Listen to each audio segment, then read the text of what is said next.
Hello guys, आज की video में सबसे पहले हम बात करेंगे मिस्टर ओलंपिया ये जो आ रहे हैं और compete कर रहे हैं, जो सीरियस मानों में लग यूँ रहा है कि भैया ये इस दफ़ा मिस्टर ओलंपिया ले जाएंगे हादी चुपान की। और ये अपडेट्स आप देख सकते हैं, इन्होंने अपने इंस्टाग्राम पे दी हुई हैं और लग यूँ रहा है कि भैया ये इस दफ़ा नहीं छोड़ेंगे। इसने निकलते हुए पिछले साल, अगर आप लोगों को याद हो, अगर याद नहीं हो तो जाकर देख लो, इसने कहा था कि भाई मेरा तो मुकाबला अब शुरू हुआ है क्योंकि मुझसे तो टाइटल छीना गया है, मैं डिज़र्व करता हूँ और मैं आऊँगा और बहुत ख़तरनाक तरीके से आऊँगा। और उसने कर दिखाया। ये जो अपडेट्स है ना, ये इस तरह लग रहा है कि भैया कोई फोटोशॉप कराई हो। सच्ची बात तो यही है। ये नहीं मतलब ये तस्वीर, ये आप ये इनके गेंस देख लें, ये बहुत ही एक्सट्रीम है। और जो मसल्स इन्होंने डाले हैं अपने ऊपर, मतलब है कि गेन किए हैं, वो तो इस तरह लग रहा है कि इंसान के बस का काम तो नहीं है। ऑनेस्टली मैं हैरान हो गया। कुछ महीने पहले इन्होंने खुद मुझे देखे इशारा भी कर दिया भैया कि 10 हफ्ते रहते हैं, और अगर लेट सपोज ये हैवी हैं अभी और 10 हफ्ते बाद ये बिल्कुल क्लियर कट कंडीशन रिप्ट आते हैं तो क्या भला होगी ये। मुझे तो नहीं लगता कि डेरेक, मतलब है डेरेक ही मुकाबला कर सकता है। इसके शोल्डर्स देख ले, चेस्ट देख ले। और डेरेक पे लोग इतराज़ करते थे कि उसका चेस्ट कंपेरेटिवली इतना अच्छा नहीं है, और उसने थोड़ा बहुत इम्प्रूवमेंट करी, मगर इस बंदे ने चेस्ट और इतनी ज़्यादा इम्प्रूव की है कि वो बेचारा कहेगा कि मैं अगर इम्प्रूव करूँ तो कितना इम्प्रूव करूँगा, किस हद तक मैं जा सकता हूँ।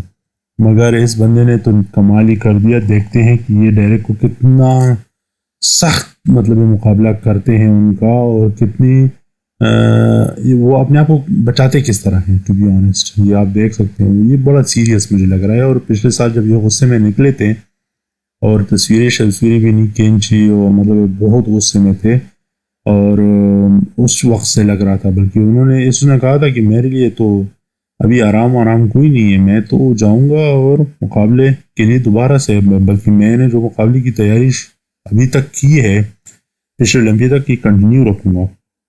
खैर, इनके साथ जो तीसरा नंबर का नाम आता है वो है सैमसन डोडा का। और सैमसन डोडा ने भी अपनी कुछ तस्वीरें शेयर की हैं, और आप देख सकते हैं कि ये बंदा भी कोई कम नहीं आ रहा है। इसके पास साइज तो पहले से ही था, मगर इस साल ये मेरे ख्याल में रिप्ट भी आएगा और कंडीशन भी आएगा, क्योंकि इसके बारे में यही कहा जा रहा था सैमसन डोडा के बारे में कि ये बंदा इतना ज़्यादा कंडीशन नहीं आता।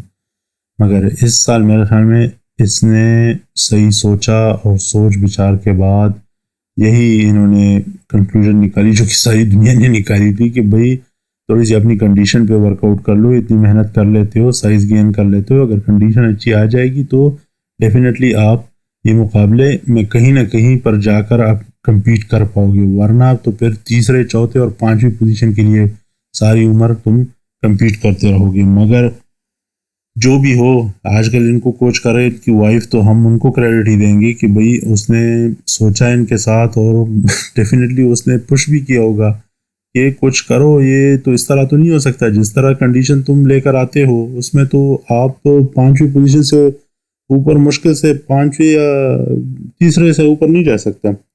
मगर सैमसन, हादी और डेरेक जो है, उनको टक्कर अगर देना है तो इनको मेरे ख्याल में और भी ज़्यादा अपनी कंडीशनिंग पे वर्कआउट करनी पड़ेगी। साइज़ तो ऑलरेडी जिस तरह हम बता रहे हैं इसके पास है, खूबसूरती भी इसके है, इसके पास बहुत ज़बरदस्त है, और बैलेंस भी है। मगर सबसे जो बड़ी चीज़ होगी उनकी कंडीशन होगी। इस वक्त इस बंदे को चाहिए कि अपनी कंडीशनिंग पे काम करे। साइज़ तो मुझे लग रहा है कि उसके पास बहुत हेवी है आजकल, हादी के पास। मगर इनका बैक आप देख सकते हैं, हैमस्ट्रिंग के साथ वो अब ये बैक बहुत ही ज़्यादा बढ़िया और हेवी बैक है, क्योंकि बैक आजकल बहुत मैटर करता है, और बहुत ज़्यादा बॉडी बिल्डर्स जो हैं वो बैक की वजह से मार खा जाते हैं। मगर ही इज़ गिफ्टेड, और इसको मेरे ख्याल में और भी ज़्यादा क्लियर कर ले तो definitely he can do some miracles, और करने भी चाहिए। अगर इतने साल से आप compete कर रहे हो, और अगर जीत के लिए नहीं जा रहे हो टॉप पोजीशन के लिए, और या इसी तरह आप पांचवें और छठे पे खुश हो, तो फिर मेरा ख्याल में आपको बॉडी बिल्डिंग छोड़ देनी चाहिए, कंपटीशन नहीं करनी चाहिए। मगर लग यूँ रहा है कि इस बंदे ने सुन ली है, किसी की तो बात सुनी होगी, but he is looking amazing.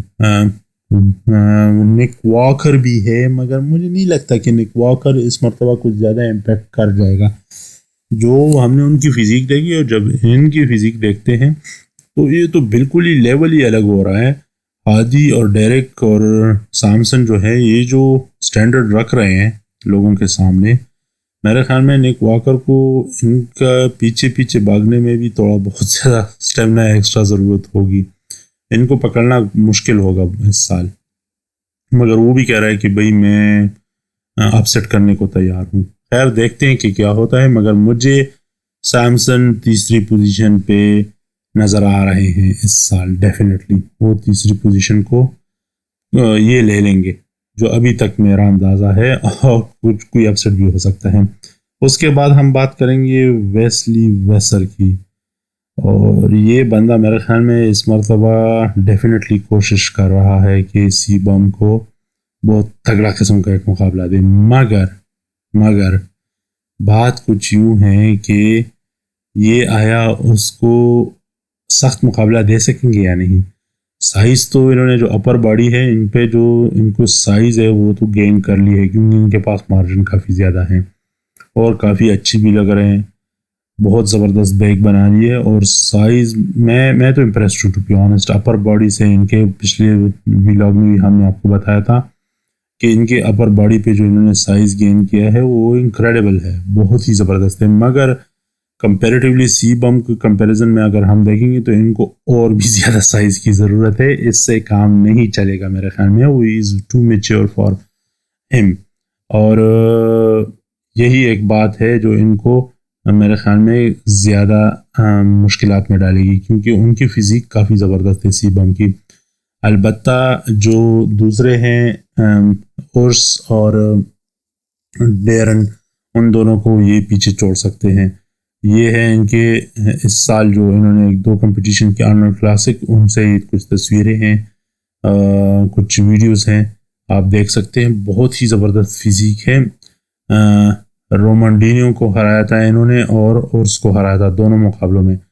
इनकी जो सबसे बड़ी ड्रॉबैक है ना, वो इनके थाइज़ है। थाइज़ में जो साइज़ है वो बहुत ही कमज़ोर है कंपेरेटिवली, जो कंपैरिजन करे अपर बॉडी के साथ। अपर बॉडी बहुत ही ज़बरदस्त हैवी है, ज़बरदस्त, मतलब है कि लगता है कि ये डेफिनेटली क्लासिक फिज़ीक के लिए बने हुए हैं।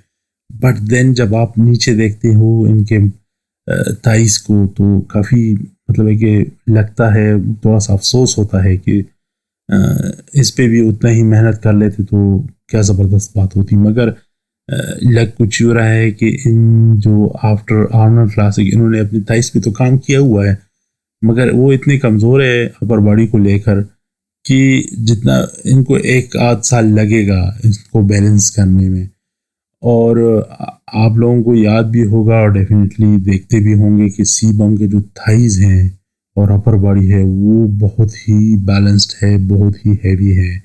सो इधर आकर मेरे ख्याल में लोअर बॉडी पे आकर ये सी बम से हार जाएंगे डेफिनेटली, जो हमारा अंदाज़ा है। अपर बॉडी में वो कुछ ना कुछ कर लेंगे, रिकवर कर लेंगे, या जो भी आप कह सकते हो वो कर लेंगे। रोमनडिनियो को हरा चुके हैं और उसको हरा चुके हैं, तो दूसरी पोजीशन के लिए तो ये अपने आप को देखते होंगे कि मैं चलो रिप्लेस करूँगा सी बम को नेक्स्ट ईयर, अगर वो रिटायर होते हैं इस साल तो। मगर अगर ये सोच रहे हैं कि भाई मैं सी बम को हरा दूंगा, तो वो मुश्किल है, बल्कि नामुमकिन भी है मेरे ख्याल में। मगर कुछ लोग ऑप्टिमिस्टिक भी हैं कि क्या पता ये कर भी जाए, और ये काफ़ी अजीब सी बात होगी अगर ये कर जाते हैं। मगर फिर अगर आप इनके नीचे थाइस को देखते हैं तो फिर आप कहते हो कि नहीं भाई, आप में अभी एक आध साल है, सी बम अगर कम्पीट करते हैं एक दो साल और, तो फिर आप उनको हरा सकते हैं। चाहे ये जो पहले आपने वो वीडियो देखी है वो थी कंपटीशन आर्नल्ड क्लासिक, वो उसमें 4-5 महीने पहले की थी, और ये अभी की है। तो आप साइज़ देख सकते हैं कि साइज़ इन्होंने ज़बरदस्त किस्म का गेन किया जो इनको ज़रूरत थी। तो उसके मुताबिक बहुत ही बढ़िया किस्म का साइज़ इन्होंने गेन किया हुआ है, बहुत अच्छे लग रहे हैं। ये देख सकते हैं, हमने कंपैरिजन के लिए फिर लगा दी ये वीडियो, आप देख सकते हैं इसमें जो इनके जो अपर बॉडी की जो साइज़ है वो मतलब इतने हैवी नहीं लग रहे थे, शायद वो कंडीशन की वजह से। मगर आप देख सकते हैं इनका वेस्ट भी काफ़ी चौड़ा है, बट इन्होंने जो अपर शोल्डर्स और ये सारे जो इन्होंने बढ़ाए हैं, साइज गेन किया है, उसकी वजह से ये सब कुछ बैलेंस कर देते हैं। ये इनकी खूबसूरती है। ये एक टिपिकल क्लासिक फिजिक है विद सम फ्लॉज, मैं ये कह सकता हूँ इजी और क्लियर कट बातों में कि फ्लॉज इनमें हैं, मगर इन पर अगर ये वर्कआउट कर जाते हैं तो मेरे ख्याल में नेक्स्ट सीबम को यही रिप्लेस कर पाएंगे। मुझे और कोई नज़र नहीं आ रहा है, ओर्स भी नहीं और मोंडिनो भी नहीं। उसके बाद बात करेंगे हम हंटर लेब्राडा की, जो कि इटली में compete करने जा रहे हैं। इन्होंने कुछ अपडेट शेयर किया अपनी थाइस की। ऑब्वियसली इटली में ये क्वालिफाई करना चाहेंगे मिस्टर ओलंपिया के लिए, और फिर मिस्टर ओलंपिया के इटली के बाद डायरेक्ट ही मिस्टर ओलंपिया के लिए जो प्रिपरेशन है वो कैरी ऑन करेंगे। ऑब्वियसली थाइस इनकी काफ़ी हैवी है, पर भी बॉडी भी बहुत ही ज़बरदस्त है। मेरा ख्याल में मिस्टर ओलंपिया के लिए तो अभी रेडी नहीं है, मगर अपनी कंपटीशन के लिए जो इटली में हो रहा है उसके लिए डेफिनेटली रेडी है। मगर इनका मुकाबला होगा निक ज़ेला के साथ। निक ज़ेला भी एक ज़बरदस्त बॉडी बिल्डर हैं, आल्दो कि वो इतनी सीरियस नहीं है टू बी ऑनेस्ट। अगर आप देखें तो वो कंपटीशन को लेकर ज़्यादा सीरियस नहीं होते, बल्कि अक्सर कंपटीशन से तो स्किप कर जाते हैं।